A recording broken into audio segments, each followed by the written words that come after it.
Let old acquaintance be forgot. I forgot the rest of that song. Ladies and gentlemen, boys and girls, welcome back to another episode of Because I Have a Live Mic here on Fluent Radio. It's New Year, New Us. Welcome back, everybody. Hope y'all had a great New Year. I did as well. We finally beat our wives in spades, so that's a good thing. So that's on a plus. And yeah, we ended the season on a high note for once. We got a lot to talk about. We're going to talk about what's next for the Chicago Bears in 2025, playoff predictions, who I think will win, who I think nobody wants to see in the playoffs, as well as, of course, Black Monday happened. So we have all the coaching fires and why one was shocking to begin with. We're also going to talk about the Jimmy Butler Heat drama, as well as some trades especially for the New Orleans Pelicans, because apparently they blowing that whole thing up and starting over. But first, I do want to talk about the fact of the Bears ended 2025 on a high note. I fully, gratefully accepted that they were going to lose that game. I will say this again. This was the only season where I literally just said no to any more Bears games. I will watch, but I will not have my hopes up. I won't want for anything. I will not desire for anything to happen, because just when they think you are up, they pull it away from you. And that was the theme of this season, right? Like, opportunities slipping through hands to get victories. And I swore to you, I thought this was a setup for another one. Like, this was a setup for the latest, greatest Packer Bears meltdown. And especially once they scored, and everybody was happy. My wife was like, I told you they was going to win. You got to have faith. I was like, patience, just wait. Then DJ Moore fumbled the ball. Then they kicked the field goal. They had like one timeout left with under a minute to go. I was like, yep, this is it. And then they got the horse collar tackle, and that bumped them up. They couldn't really do anything for 2 downs. And then they got the big play to DJ Moore, and everything was set up. And I was just like, just wait. When Cairo kicked that field goal, at my glance, I thought it was out. They called it in. It felt a level of relief from me. Like, hopefully this is the start of a good start to the 2025 season, right? We've done with 2024 is done. We are in the year of 2025, and this is the start of it, right? Because again, 2025, the Lions did, well, not 2025, but the Lions did the exact same thing, right? They beat the Green Bay Packers in the final game of the season, and then they went on their run to where they are now, the number 1 seed in the NFC.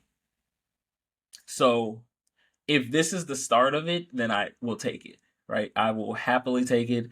I will put this year out of my head and aside if this is the start of something good, right? And again, we had the flashes there. We see it in all.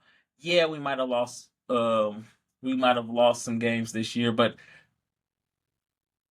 if you were going to tell me that Caleb Williams in his rookie year was going to set passing records for rookie touchdowns, passing yards for a rookie quarterback in the Bears history, right? Going almost 360 passes without an interception, right? Doing all of these things with a terrible front office, right? A lame duck coach, an inept offensive coordinator, and he was going to still somehow, some way throw for over 350 yards in his rookie season. I will take that. I will take that every day. And this is just the start of it. And I hope now they have a bunch of decisions to make, right? Not only with just like coaching decisions, but players' decisions as well. And hopefully this is the start of it, because I will be honest, this is a make or break year for Ryan Poles, right? And he survived for now, but I do think that it's coming eventually that he will be fired. And I was talking to my dad about this, and he brought up a good point that I don't even think he'll be in the decision making for the head coach, right? Because I truly do think that he won't be there. And even if he is there, he's going to be a lame duck GM who has to have a great pick to go there, a great draft, and a great start to the season.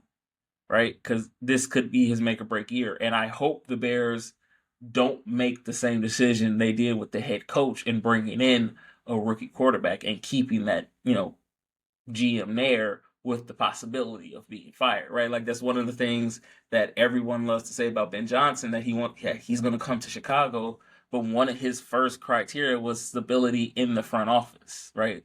Like you never want to be that guy where the person that hired you is about to get fired. Now you got everybody looking at you like, did he make the right decision on his way out?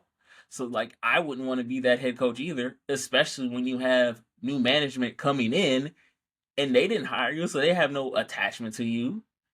They have, they could care less about you at that point in time. They didn't hire you.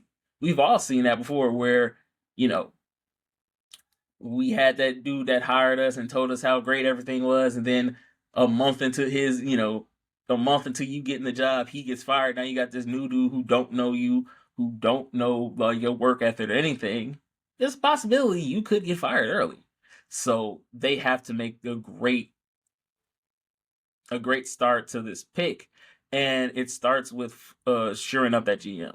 And I think they won't do that, so it's going to be hard for them to find the pick.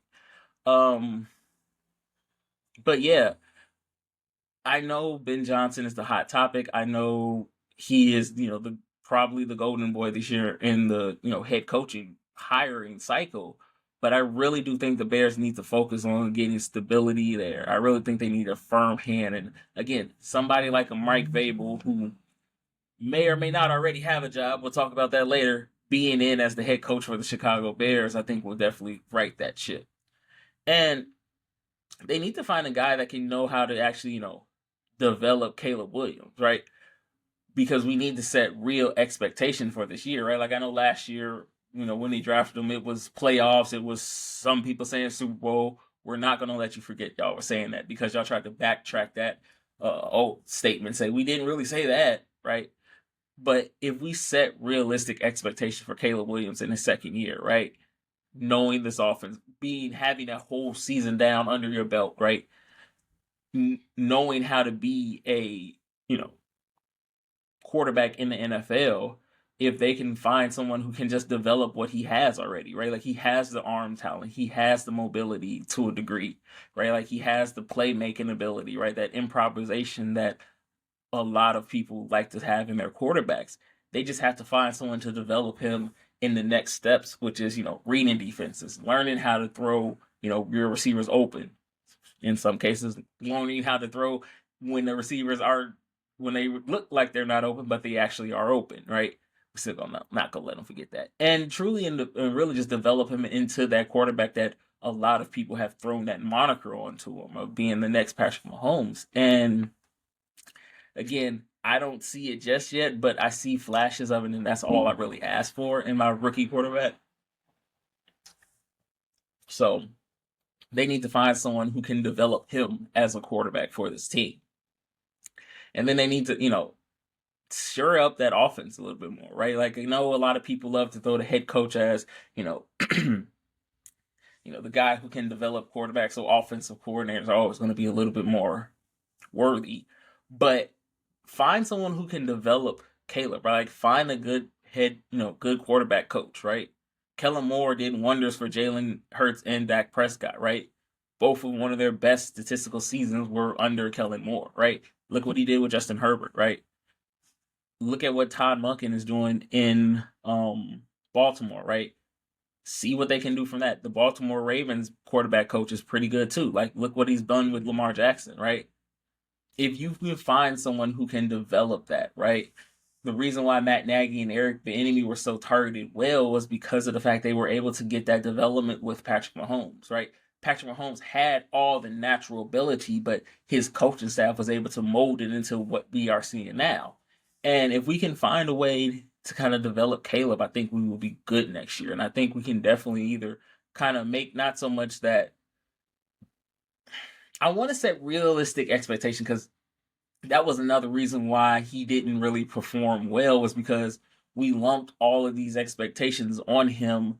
And when he didn't really succeed at it, everybody was just like, see, I told you he was a bust. But if we set realistic expectations, right? Growth, right?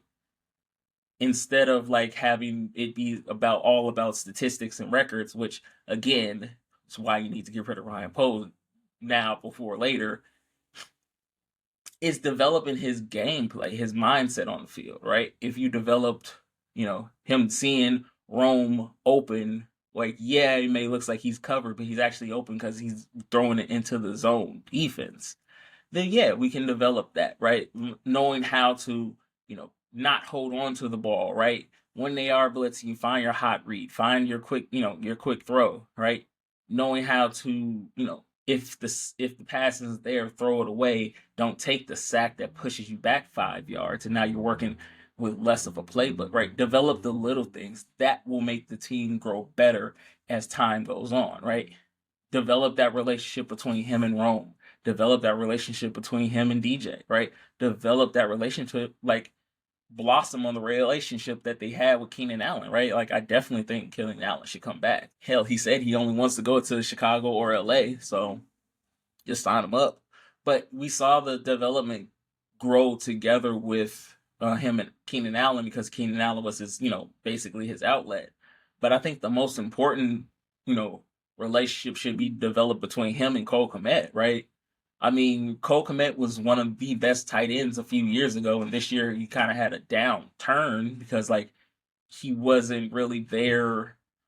For Caleb, it wasn't really the point of throwing it, to him to get some yards versus to getting the big plays, right? That development comes too. But he missed a lot of Cole Kmet's, and then he tried to force it into him, force feed him, and do too much. Develop that relationship, right? Like, look what it did with, Brady and Gronk, Kelsey and Patrick Mahomes, right? Drew Brees and Jimmy Graham, right? Like, you have seen championship level quarterbacks have great relationships with their tight ends. Their team gets a lot better. And Cole Kmet is one of the best to do it, right? As Travis Kelsey and George Kittle slowly, fade into existence, Sam Laporta, TJ Hawkinson, Cole Kmet, they're the next kind of big class of tight ends to come through. So if you can develop that, it will expand this offense out way more. So again, if we just throw like realistic expectations on him, that could end up being great for us. But stop throwing these unreal expectations on him and then being shocked when he doesn't live up to those. But what can we say?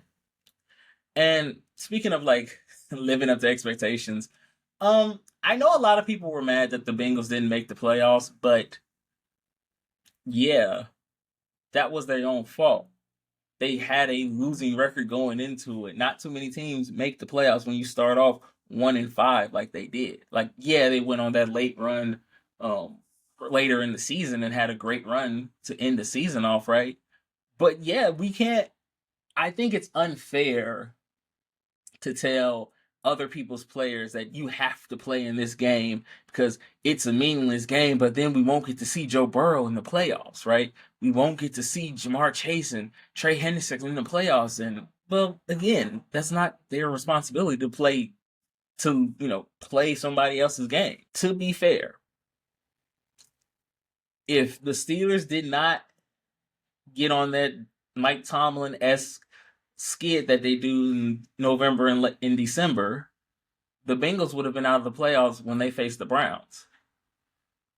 Like, the only reason they had a shot was because the Colts decided they, didn't want to play against the Giants and let Drew Lock throw for 4 touchdowns. Miami lost, but what else is new? So that was the only reason why they were even in the mix for it, but they had to have everything fall their way, and they took care of their end of it. But it's not the responsibility of the Chiefs to make sure the Bengals get into the playoffs. Like, we had people up there upset because the Chiefs were playing their second string. So yeah, Patrick Mahomes may or may not have been hurt, right? You still got Hollywood Brown trying to come back. DeAndre Hopkins is old, right? Isaiah Pacheco just came back from a fibula earlier in the season. So yeah, any chance they get to rest their actual starters, they will get. And Denver just played a better game, right? Yeah, they were playing against the junior varsity. Nobody's denying that. But again, it's not their responsibility to make sure the Bengals get into the playoffs. Is it bad that we won't get to see, Joe Burrow and that offense against, the elite teams in the NFC in the AFC South? I mean AFC playoffs. Sorry. Yeah, but it's their fault. They did not play the games they should have. And now the conversation is the NFL starting to act like the NBA and do load management? And I'm like, no. Like the NBA has meaningless games, whether we want to believe it or not. The NBA has meaningless games. And if your star player doesn't want to play in some meaningless game, doesn't want to get hurt, and he says, hey, I'm going out for rest, that's their prerogative. It sucks, but yeah. If the coach let him do it, cool. But in the NFL, games matters too much. Like we see it with the Bengals. Every game matters. What a win or loss in the NFL could mean you not getting into the playoffs. We've seen it happen. We saw it happen this year with the Bengals. They started off slow. They kind of did the Bengals thing where they started off slow, got hot near the end of the season, and slid into the playoffs, except this year it just didn't happen. And is it unfair? Yeah, but again, it is not the players on the other team responsibility to make sure you get into the playoffs. So y'all got to do better, because now y'all want to hand out participation trophies. And I know now y'all talking about, oh, well, we don't get to see the matchup of Joe Burrow, the only one. Like, so we still have some great playoff matchups coming this way. There will be fine. The Bengals have a much more issue coming up this offseason than they did before, because they got to find a way to pay Jamar Chase. In a contract year, Jamar Chase is the 5th Triple Crown winner. Meaning he led the league in receptions, he led the league in yards, and in touchdowns. They are now have to basically give Jamar Chase a blank check. We are about to see a generational level contract. Because if the Bengals let him walk and somebody else signs him, mainly like the Patriots, because they have a lot of cap space, and we'll get to the Patriots later, but someone like, they would have to break the bank to keep Jamar Chase there, because they can't sign both of them, unfortunately. So one of them are going to have to leave, being Jamar Chase and T. Higgins, because they're not going to franchise cap him again. They're not going to do that. They can't do that. That'll cost them way too much money. But they got to figure out how they can get Jamar Chase and either T. Higgins together. It's not impossible, but it will set this franchise back a lot of years and a lot of money, because T. Higgins was no slouch in himself. He missed about 4 games and still ended the season with 10 touchdowns and 1,000 yards. So they're going to have to find a way to do it. And one of the biggest things I think they can do is trade T. Higgins, right? Like, T. Higgins is going to be a number 1 receiver on somebody else's team. And if you're the Bengals, you have a lot of spaces to fill on that team still. That defense got better near the end, but was marginally terrible in the beginning of the season. They still got to find some spots there. You can trade for some players, trade for some picks, and get better on that defensive side of the ball, and then you guys will be in that conversation for the playoffs. But if they have to figure out how they're going to do it, and they waited to the wrong time to say, oh yeah, now we're going to pay Jamar Chase. Y'all could have had him for what would be very cheap at the beginning of the season versus now. And Jamar Chase is such a weird case, because how many times have we seen this gone bad, right? Where you play on your contract year and you get hurt and you can't really, you don't really have that to leverage other teams to be like, see what I did here? Because we've seen that happen before, where players played on their contract year and got hurt or got cheated out of a big money contract because they didn't play, because they got hurt, so they couldn't fulfill said incentives. So shout out to him, because I don't know if I could do it. That's a gambling man. He gambled on himself and won big time. And I don't know. That's when you place that big FanDuel bet, and you're just like, yep, this one gonna hit, and you win. And that's one of them crazy, plus 59,000 odds to win. But so this playoff it's been so hard to like kind of focus on football this year with the Bears being terrible, so it kind of like takes me out of it every now and then to kind of have to watch games. Um, the basically the game for the 1 seed Sunday night happened, and when I say this Detroit team has the possibility of winning a title, I absolutely mean it. All week we heard every bit of noise about Sam Darnold probably being the future for the Vikings. They may trade JJ McCarthy, which by the way is the silliest thing you can do. Do not trade away your future for a right now guy. Right? Like Sam Darnold had a spectacular year this year. I think it was like top 5 in yards, top 10 in touchdowns. He had a great year this year, right? Do not trade away JJ McCarthy because of that. Keep him on the roster. If you sign Sam Darnold to a 3-year deal, perfect, right? Keep JJ McCarthy there, because what you don't want to do is have the possibility of having another Kirk Cousins situation where he puts up great numbers but doesn't succeed in the playoffs, right? And if that happens, you already have your future there. He's still young, so he's still going to have time to develop. He's like Michael Penix Jr., but he still has time to develop versus you trading him away, get some picks, and then Sam Darnold eventually either comes back down to reality or, continues to, has a, slump because of age. Now you're stuck in a situation where you don't have your quarterback for the future, and now you got to look to see and try to get another one to set yourself up, right? Do the Packer thing. Do the, not 49ers. Do the do the Kansas City Chiefs things. Have the guy sit there, learn from a vet, and then you can just pass them out, right? Look at what done with the Green Bay Packers, right? It didn't work out. Start off great, right? If history repeats itself, Jordan Love in about 10 years, 10 years going to be looking at his backup the same way Aaron Rodgers was looking at him. So hopefully that won't repeat itself, but look at the success the Packers have had, right? To go from a Super Bowl winning quarterback to a Super Bowl winning quarterback to a potential Super Bowl winning quarterback in Jordan Love. You have him there to learn from the best, right? And if Sam Darnold is one of the best, you want him to learn from it. So that way, when he does take over the reins, it's no true drop off there. So do not trade JJ McCarthy. Honestly, I forgot why I went. I went on that whole tangent and I forgot where I was at. So we're going to circle back to that later.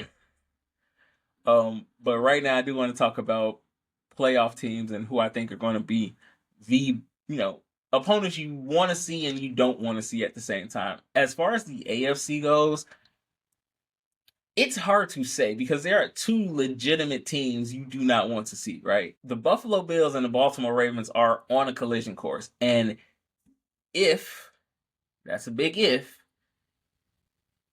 the Chargers beat the Texans, they go to Kansas City for that rematch. We could see a potential Josh Allen versus Lamar Jackson playoff matchup to see who goes to play Patrick Mahomes.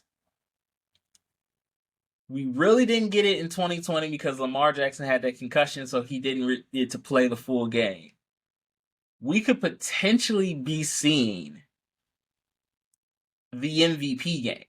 If those 2 quarterbacks end up meeting in the playoffs, that could be the MVP game for a lot of people, right? Like I know Josh lost to him earlier in the season. That offense was hot, but it just ran into that defense. They have put up some insane numbers this year, right? Lamar Jackson, the first quarterback to throw for 4,000 yards and run for 850, right? 4 interceptions on the year, 46 touchdowns, a ratio of 4 to 1 in touchdowns. Had a spectacular year versus Josh Allen, who literally put this team on his back because they had nobody to start the season, and they're only really got James Cook going right now. Right, put this team on his back and power them through the AFC. Only only quarterback out of the big three to beat Patrick Mahomes in the regular season, right?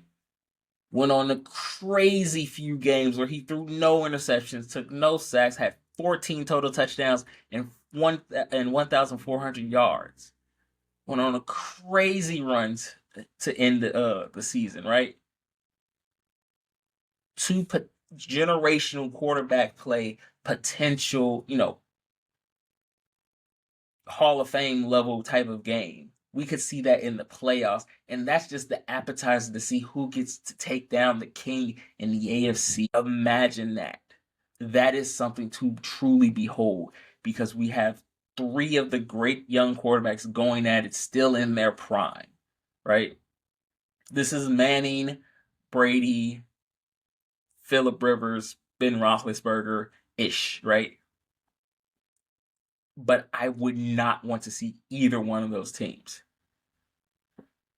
Because the Bills are just so, again, Josh Allen is the only thing they have. You game plan to stop Josh Allen. And Josh Allen still is able to do things few quarterbacks can do. With not too many receiving options, with really only James Cook having a good year. They got Amari Cooper. I thought he was going to be a little bit more productive, but he hasn't. To take this team and power them to the second seed in the AFC, to have that potential great kind of story to be like he took down the young bull in Bo Nix.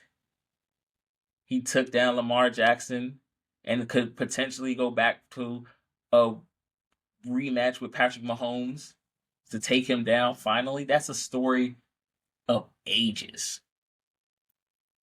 You can't write a better story than that. But oh wait, yes you can, because you can write the story of the guy who was the last pick in the 2019 draft. So the first round. Rephrase that, in the first round. A guy people said that needed to be a wide receiver. He was a running back. They're like their quarterbacks to be more quarterbacky. Slowly but surely grow into the quarterbackiest quarterback. Athleticism off the charts.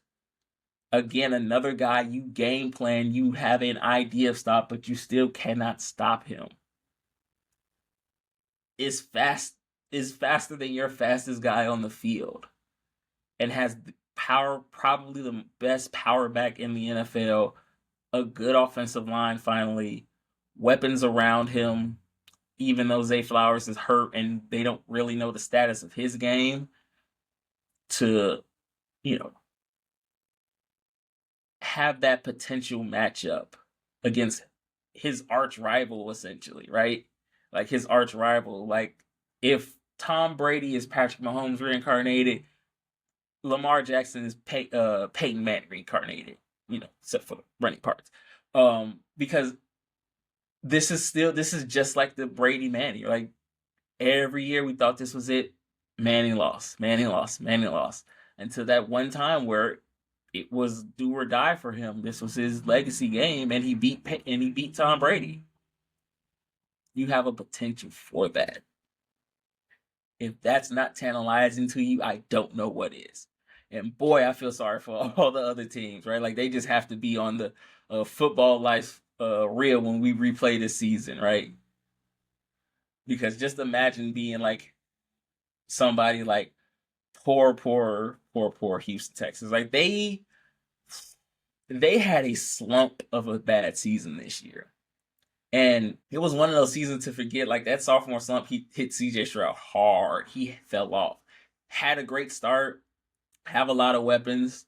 But yeah, I don't see them getting past the Chargers. I think the Chargers have been so much improved, right? The Bears are crazy for not taking an interview with Jim Harbaugh, see what he has been able to do. Everybody was worried about, this offense and how, Justin Herbert would adjust. He's done great. Ladd McConkey came on strong in the later half of the season, showed up. Quentin Johnston finally figured out how to catch balls. except when it mattered. Still figuring that part out. But this offense coming together, the defense, everybody had its takes on it. Joey Bosa was probably going to leave. Khalil Mack was on this downward slump, but they still had a great season.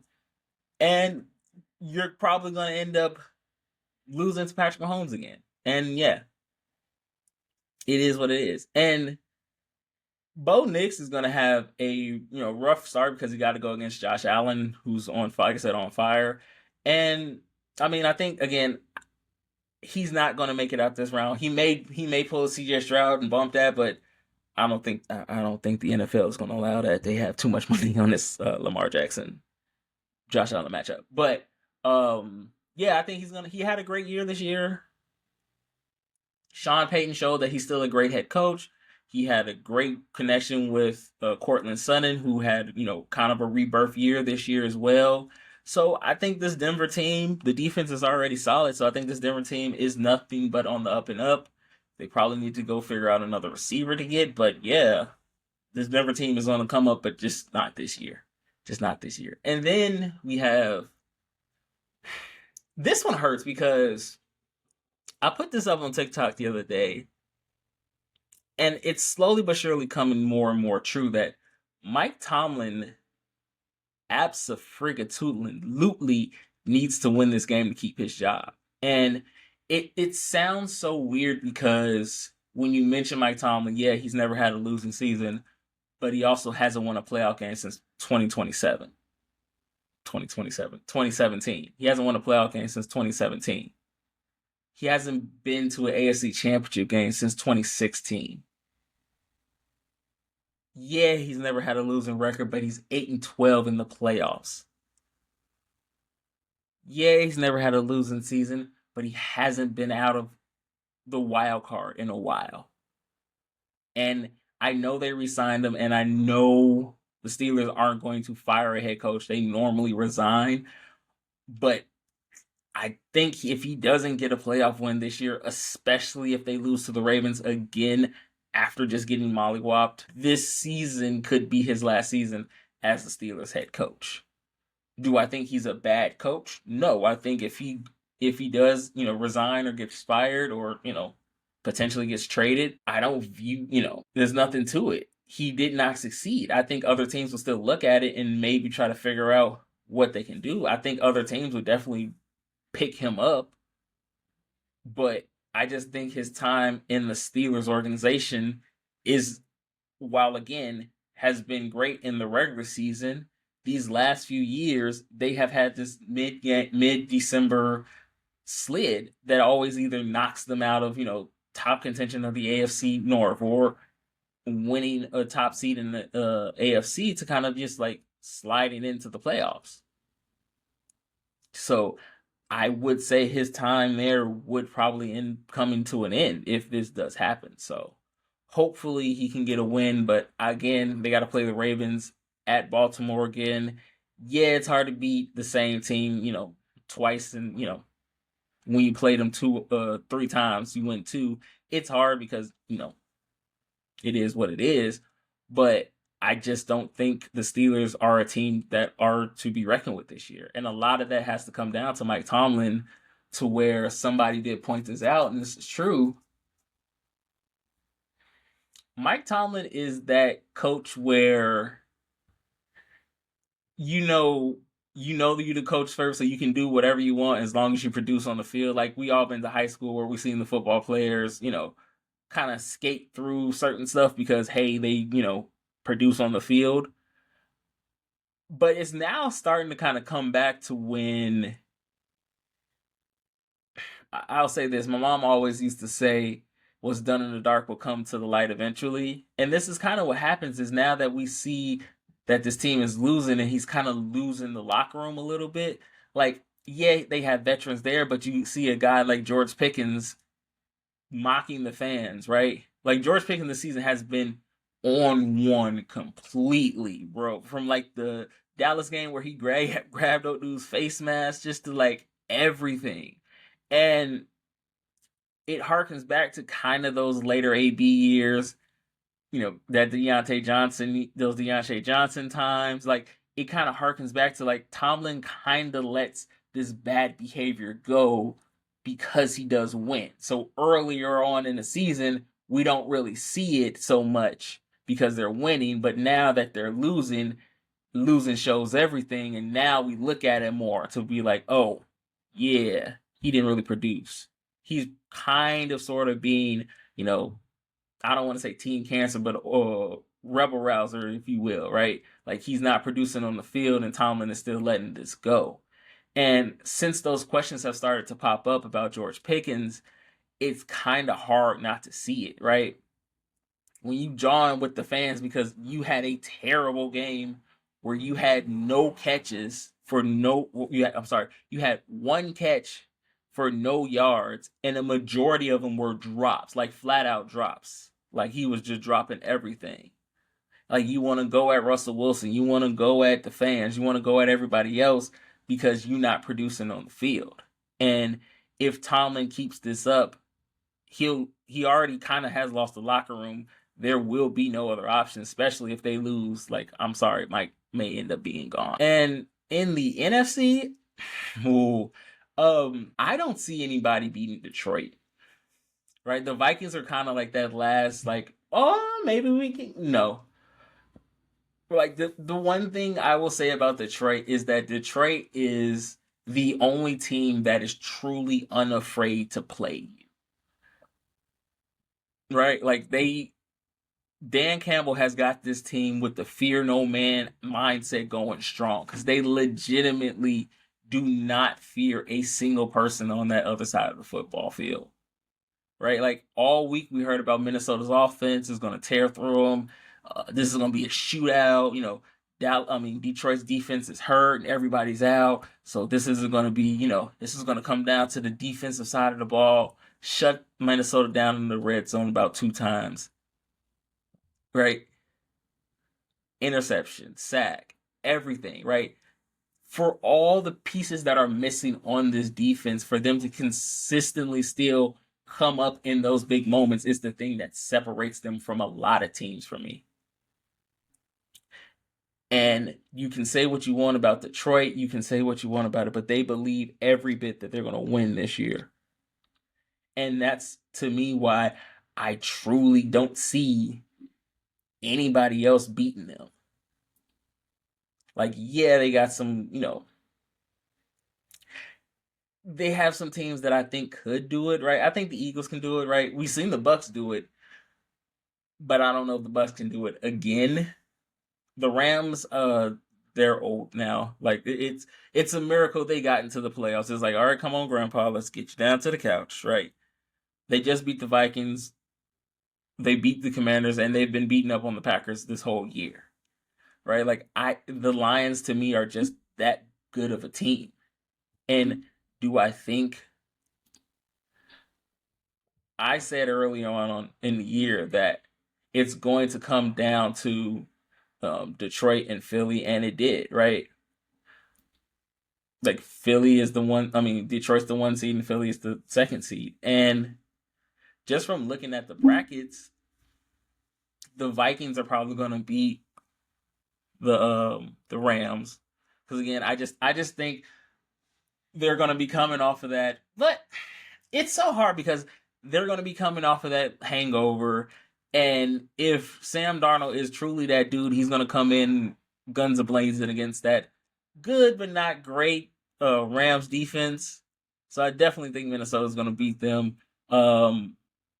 The Bucks are going to beat the Commanders. Again, same thing. Jaden Daniels, spectacular year this year. One of the best quarterbacks I've seen young come out of college in a while. Spectacular year. Took a team in Washington who no one had any inklings that they were going to be this good to, winning, almost winning your division, getting into the playoffs, having a great rookie year. Yes, take that. But the Bucks coming off of that, Mike Evans getting his incentive energy, Baker Mayfield playing out of his mind. I just think the Bucks are going to beat Commanders. And this one is going to be hard because the Eagles are going to play the Packers, and I don't know if Jordan Love is 100% going in. Like, he set out the game, and it might have just been a precaution if it was, maybe if this was earlier on in the season, he would have came back, but maybe it was a precaution. But if Jordan Love's not 100% coming into the game, this is going to be a repeat of week one. Especially now with that offense clicking like that, like they were still trying to find Saquon's legs, and he still went for 3 touchdowns on them. So imagine this offense truly getting going, right? So just imagine that. And I just think the Packers are going to, eventually, unfortunately, lose again. So it'd be a good thing. And if that happens, we'll get another matchup between the Lions and the Vikings. And again, I don't see much difference changing, right? But again, like I said, with the Steelers and the Ravens, it's hard to beat a team 3 times.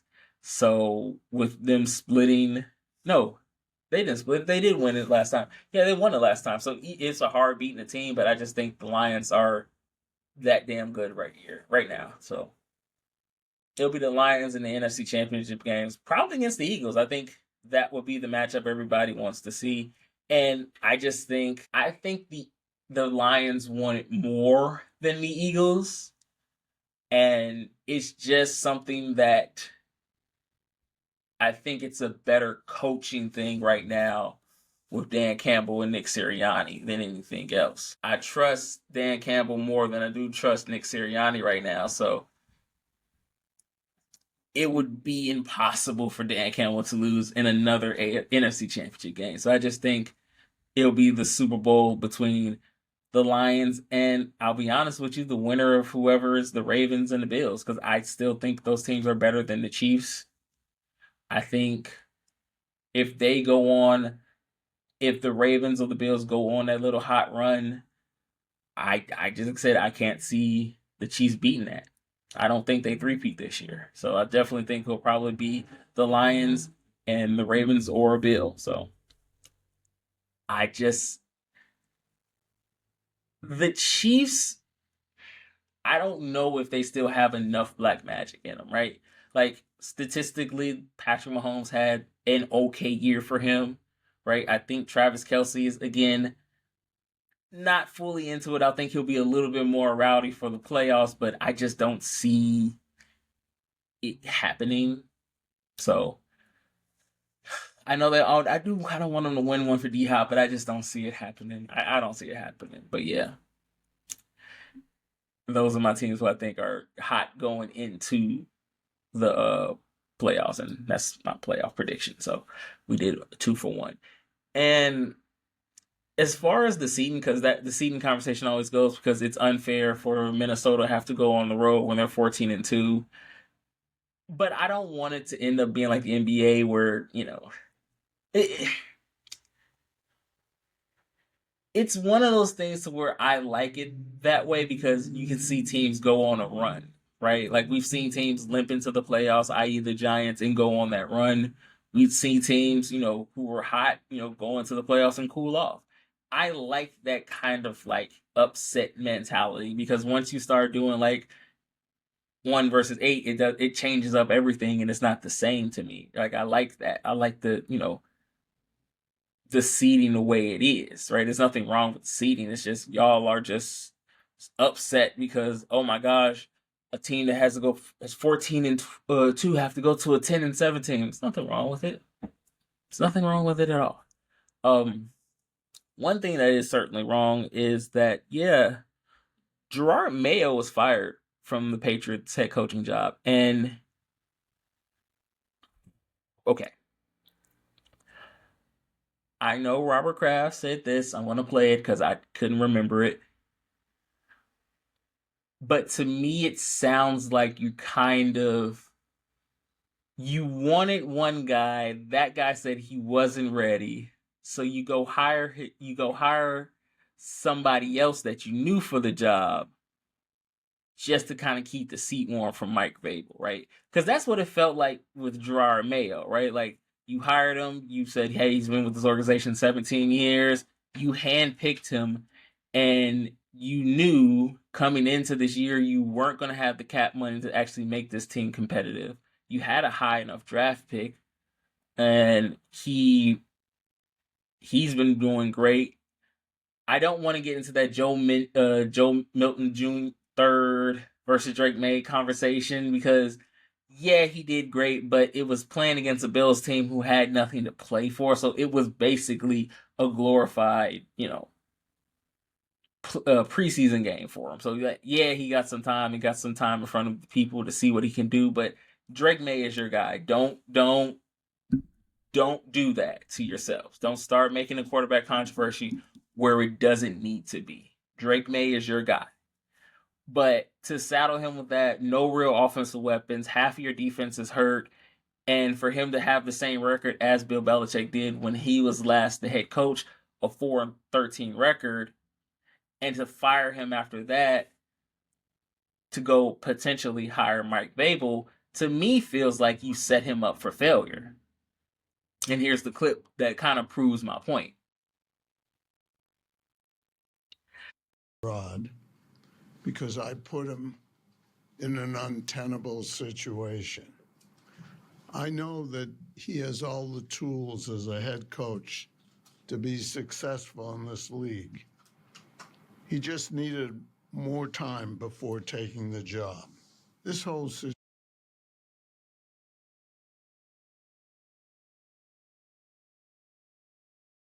Because at that point now, if you say that about Gerard Mayo and say that his tenure here was short, but, you know, he didn't have the success I wanted him to have, you saddled him with really nothing.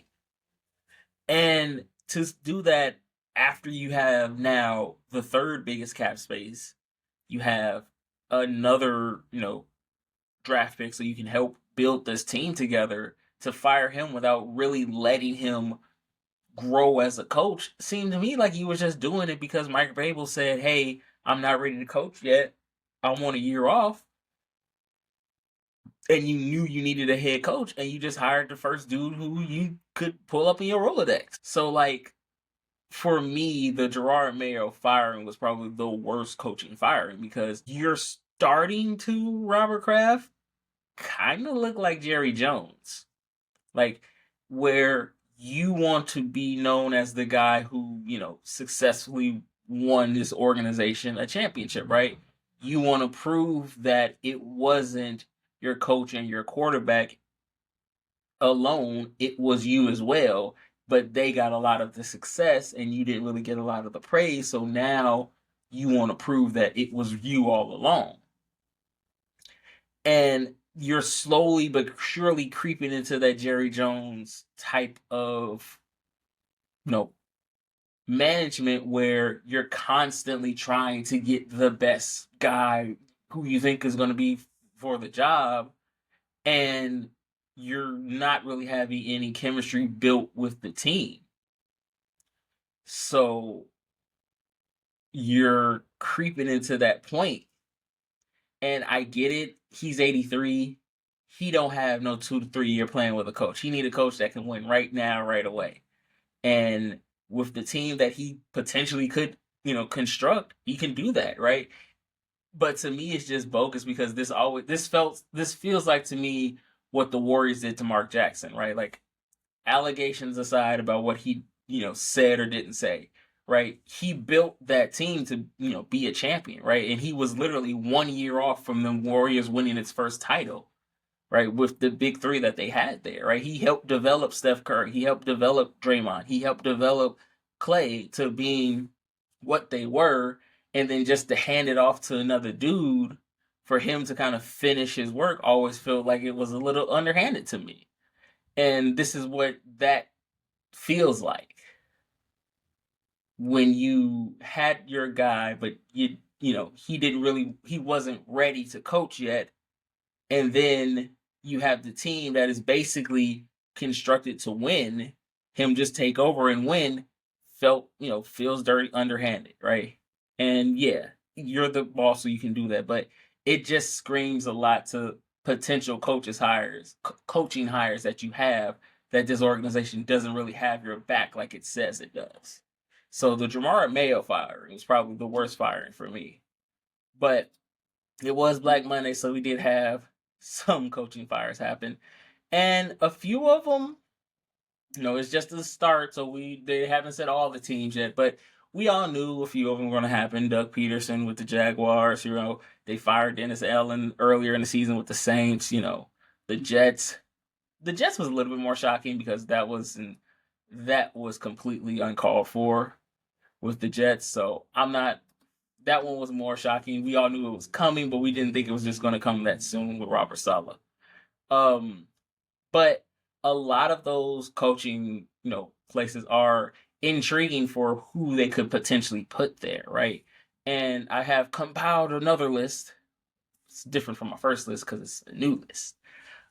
Just a few go. And right, like I had to update it obviously because teams, didn't fire their coach yet. The first spot I think is most tantalizing is probably Jacksonville, just because Trevor Lawrence, you have your quarterback there. He's locked up for the foreseeable future. You have a good kind of rookie base with Brian Thompson Jr. You can really build him up to, be another great receiver. He had another one of those breakout receiver years where another LSU Tiger had a great year. Shocker. LSU was wide receiver U at this point. Jamar Chase, Justin Jefferson, Odell Beckham. Now you got Brian Thompson Jr. and Malik Neighbors, right? Oh, wide receiver U at this point. Wide receiver U. So they have a great base. They have some great defensive players there. They need to shore up that defense a little bit more, but it's a solid foundation with Josh Allen over there. The other Josh Allen, not that Josh Allen. Trayvon Walker, Tyus Campbell. I think they have a great off defense to start with. They just need a guy in there that can, right the ship with Trevor Lawrence, because once you strip away the generational stuff, once you do all of that with a quarterback and, you start to see what he can do when he has a bad season. Trevor Lawrence had a bad season this year. They paid him a lot of money and it's time for him to live up to that, expectations. Do I think he was overhyped? For sure. Do I think he's still a great quarterback who's just been put in bad positions? Yeah. He had Urban Meyer and some of Doug Peters. So, yeah, I think they're in a great spot. If they can get a good head coach over there to develop that offense, get that defense together, the AFC South is not super hard. Right? CJ Stroud is probably going to have a better year than he had this year, but it's still a two-horse race between Jacksonville and Houston. The Colts have to figure out what they're going to do with Anthony Richardson, if they're going to try to get another quarterback or if they're going to see what they have in him for, this year. Titans, we don't know what they're going to do. They have the number one pick, but they're still going to be a few years away. They still have a lot of spots they need to fill before they can be competitive. Jacksonville could run this division for a while, right? And if you go get somebody who, in my opinion, hasn't really got the praise he deserves this year completely, like I know Kevin O'Connell gets a lot of the praise for what he's done with Sam Darnold, but you got to look at their quarterback coach too and Wes Phillips. He's done great things with Sam Darnold, and imagine seeing him what he could do when he has a younger quarterback, right? Seen him do things great with Sam Darnold. If he has a younger, better quarterback than Sam Darnold, good things can happen. But the only downside of working with Jacksonville is that stability, right? Like their GM is on his last leg, right? Like the Urban Meyer and then the Doug Peterson hire didn't work out for him as well as he hoped. And a lot of people were shocked that he wasn't fired after the whole Urban Meyer debacle. So that could be a downside of it, is you don't know if the GM is going to be the same. And same thing I said with the Bears. If you bring in a guy that I didn't hire, I have no connections to, I want to bring in my guy, he's probably first on the chopping block. So that could be a hard sell for a lot of people. So I don't think they would get like a Ben Johnson or, any of the top, head coaching hires. But yeah, if they can figure out that front office, I think he can go there and be great with Trevor Lawrence and that Jacksonville Jaguars. And another place I think will do great with somebody going there helping out that team is Aaron Glenn and the Saints, right? Former Saints player there, right? Former Saints coach there, coached with Dan Campbell when he was on the Saints. So, you have that, history there. One of the good things about it is the Saints have a patient front office, right? The Saints is one of the few offices who know that they're in the beginning stages of their rebuild for this organization, right? So they're not going to put that pressure on you. We need to win now. We need to win now. And again, just like the AFC South, the NFC South is not that hard of a division, right? Atlanta's going through turmoil right now. Bryce Young is coming together, but Carolina's still maybe a year away. Tampa Bay is still good.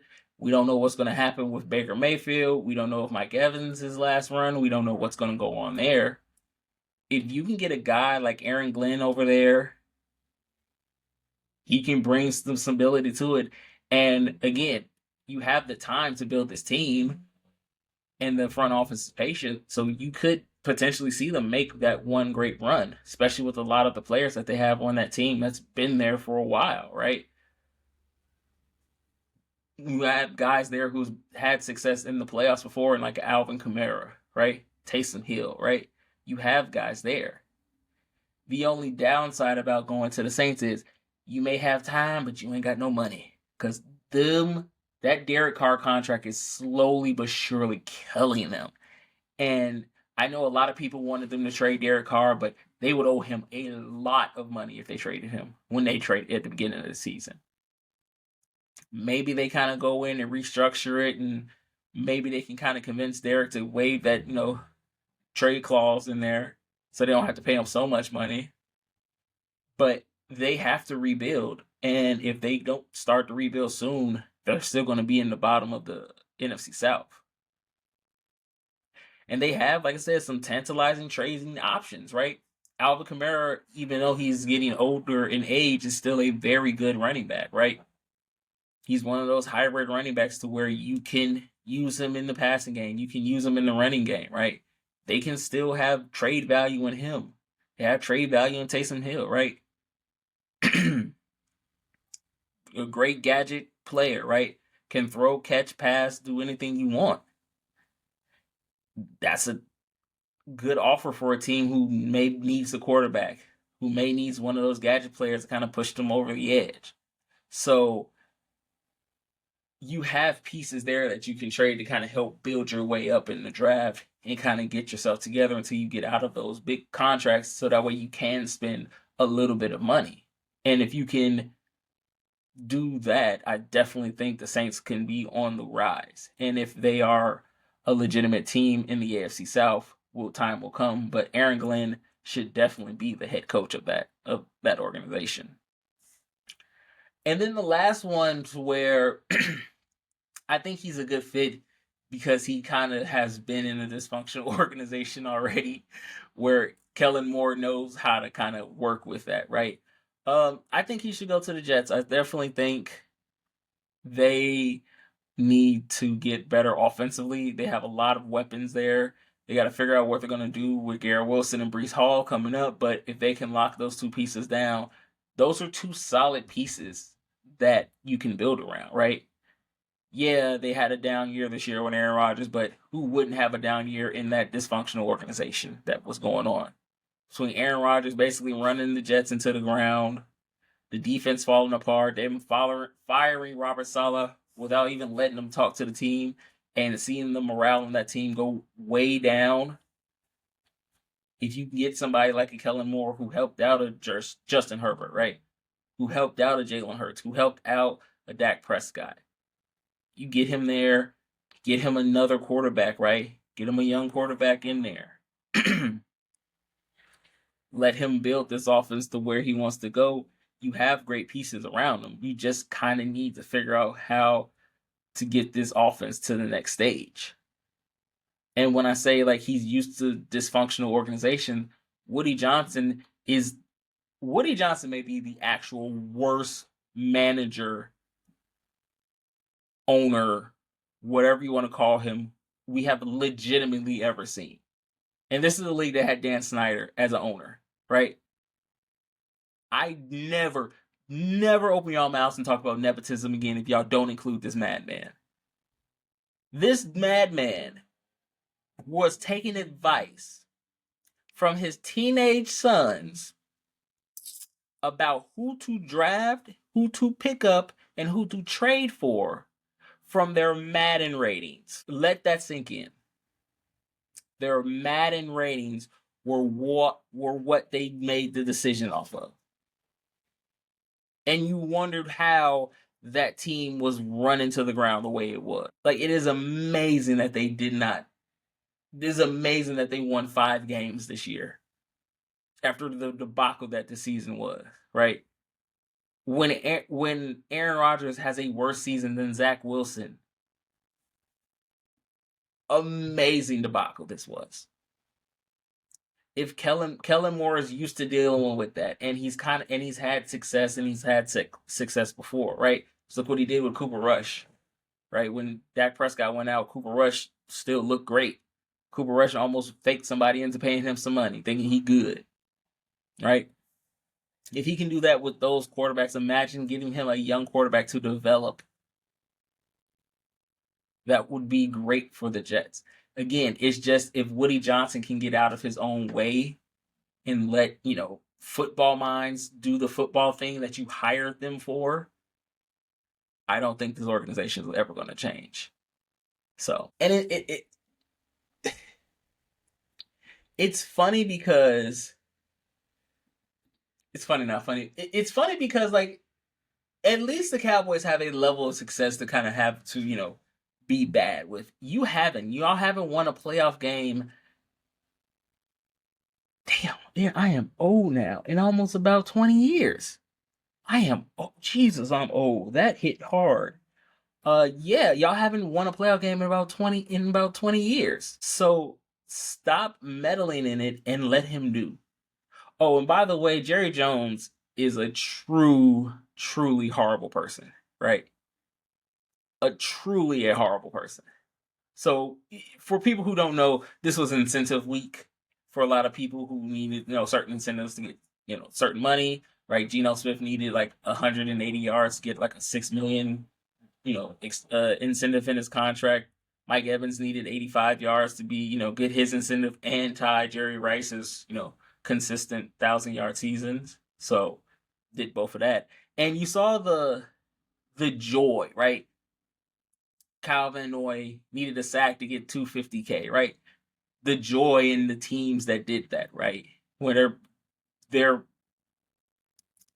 essentially their brother got some money, right? And for Jerry Jones to pull Cooper Rush out of the game from getting his, $500,000 incentive to you, which is literally chump change to you, to pull him out of the game because you wanted to see what you had in Trey Lance, was truly underhanded. And that made absolutely no sense. And hopefully it won't hurt them when they try to recruit players. Like, hey, we care about you, but we just don't want you to get no money.